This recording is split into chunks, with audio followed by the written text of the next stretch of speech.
President, Mrs. Reagan, distinguished ladies and gentlemen, I'm touched by your cordial welcome and the warm words with which you and Mrs. Reagan have received us here in Washington. We're equally honored by the generous remarks you, Mr. President, have just made about my country and people.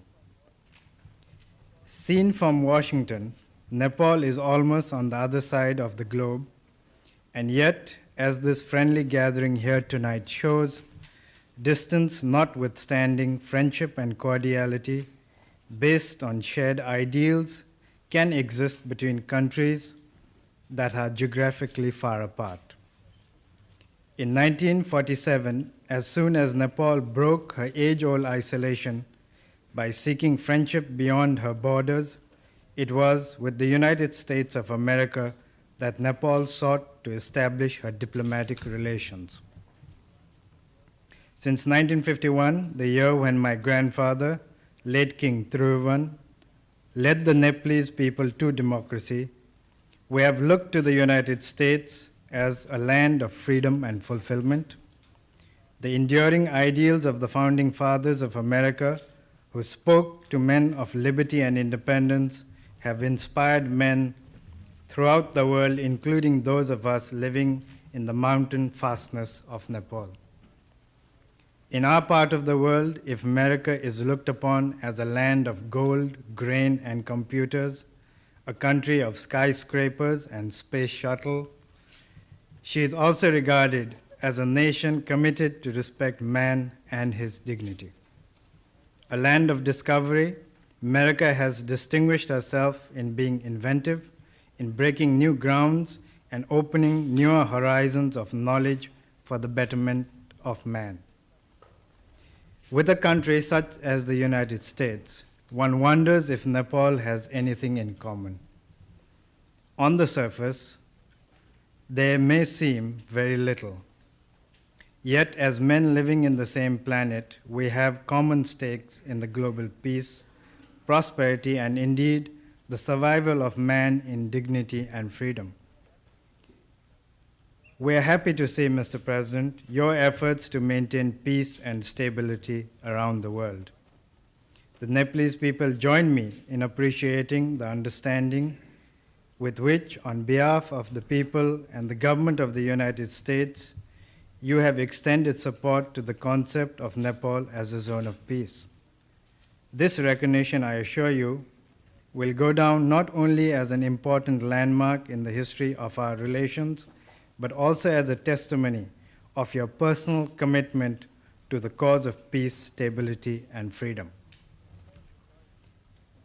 Nepal rejoices in the achievements of the American people in different fields of human endeavors. The initiative and enterprise of your people are exemplary. Yet what happens in this part of the world sends its ripples even to the roadless villages of Nepal. We receive their fallout. When America suffers a temporary drought, millions around the world get affected. Indeed, if I may seek your indulgence, I would like to mention something that on the surface may sound trivial, but sometimes it is the small thing that can bring about profound changes. The corn, maize, in Nepal was introduced from this part of America, as were the potatoes from the Andes nearly 300 years ago. These new crops not only altered our hill economy, but even the mode of life by making settlements possible in the mountain terraces of Nepal. Evidently, we do not live in islands, but in a world bound in a nexus of interdependence. What happens in America ceases, therefore, to be a local event. The United States, as such, has shown a consistent understanding towards this and has assisted Nepal in stretching her hand of friendship and cooperation in many fields, including the building of infrastructures. May I take this opportunity, therefore, to thank you and through you to the people and government of the United States for the support we have received in meeting the challenges of development in Nepal. Mr. President, in recent years, America has brought glory to humanity by landing man on the moon. It is indeed thrilling to reflect that one can soar into space to explore the unknown and scan the stars. Yet these adventures into outer space would carry still deeper meaning if the part of humanity living in Nepal could also rid themselves of their continuing poverty. Herself a least developed, landlocked country, Nepal has always sought understanding and cooperation from our friends and neighbors. In fact, since the time I assumed responsibilities, I have sought that the minimum of basic needs must not be denied to people anywhere in the world. In this regard, I take comfort in the reassurance that the United States will continue to extend cooperation on a long-term basis into the future. Modern technology, Mr. President, has reduced distance and joined us all into a family of nations.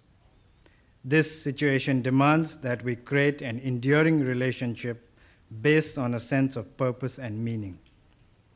Were Nepal and countries in her region willing to join hands with the United States and other international agencies in a creative effort for prosperity by putting into use a fragment of their human and capital resources to harness the water potentials of Nepal, it would not only enable them to walk over a long road to progress for our region as a whole, but would also continue to build bridges of understanding between a most advanced and a least developed nation of the world. It would also mean eliminating the perils of hunger on the one hand and the danger of instability and extremism on the other. I have no doubt that Nepal and the United States can cooperate in many fields of creative endeavors. As countries that have shown respect to the uniqueness of the individual, we believe in the conservation of the natural as well as the spiritual heritage of man. But most important of all, we both honor the freedom of man and the independence of nations. In this regard, we appreciate the support the United States has shown consistently to our identity as a nation. Mr. President, I cherish the fruitful exchange of views we have had recently with each other. You have been very reassuring, and I wish to thank you and Mrs. Reagan for the warmth of hospitality shown to me, my wife, and members of my entourage.